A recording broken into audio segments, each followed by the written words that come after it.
This tutorial will show you how to turn on Google Safe Search for Windows online completely for free. If this helped, drop a like, share the video, and subscribe for more. Presets and effects for life, click the link down below and enjoy the tutorial.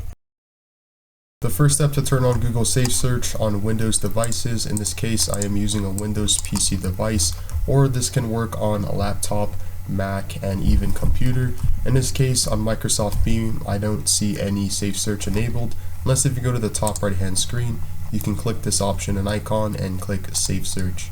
In order for Safe Search to work the best, as you can see, Safe Search is right here underneath search.